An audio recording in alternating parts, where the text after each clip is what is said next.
Hello बच्चों, let's see the question. The question is select the incorrect statement of from the following. तो यहाँ पे हमें 1, 2, 3 और 4 स्टेटमेंट्स दे रखा और जो इनकरेक्ट स्टेटमेंट है वो हमें यहाँ पे बताना है। तो यहाँ पे अगर हम लोग देखें तो सबसे पहले हम लोग इस क्वेश्चन का की कंसेप्ट लिखेंगे। तो यहाँ पे अगर हम लोग की कंसेप्ट की बात करें तो हम लोग यहाँ पे बात करेंगे about genetic disorders.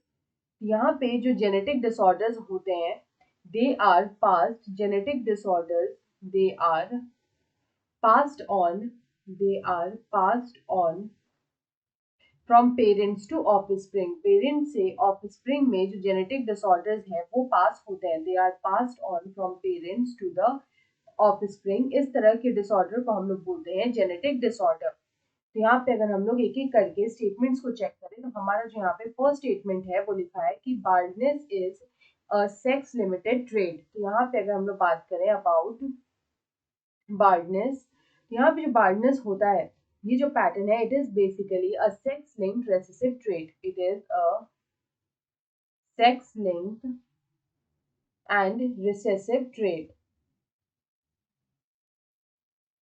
and it is found on the X chromosome. The genes for this baldness is found on the X chromosome.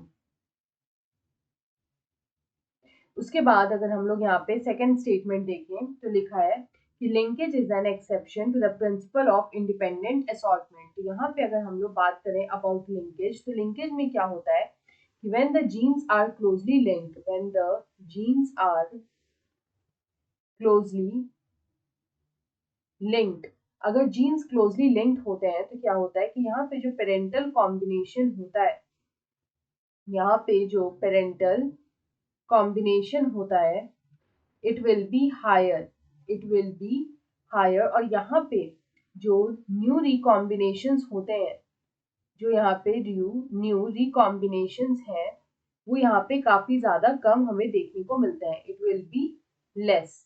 तो इस तरह से जो जीन्स लिंक्ड होते हैं वो यहाँ पे पेरेंटल कॉम्बिनेशन को शो करते हैं। उसके बाद अगर हम लोग यहाँ पे थर्ड स्टेटमेंट को देखें तो उसमें लिखा है galactosemia is an inborn error of metabolism. तो यहाँ पे अगर हम लोग बात करें अबाउट गैलेक्टोसेमिया, यहाँ पे ये जो गैलेक्टोसेमिया है it is a rare and hereditary disorder. It is a rare and it is a hereditary disorder.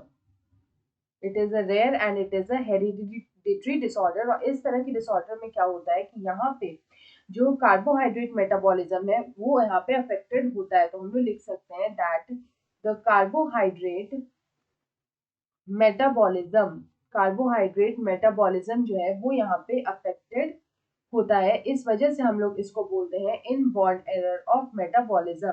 It is known as inborn error of metabolism.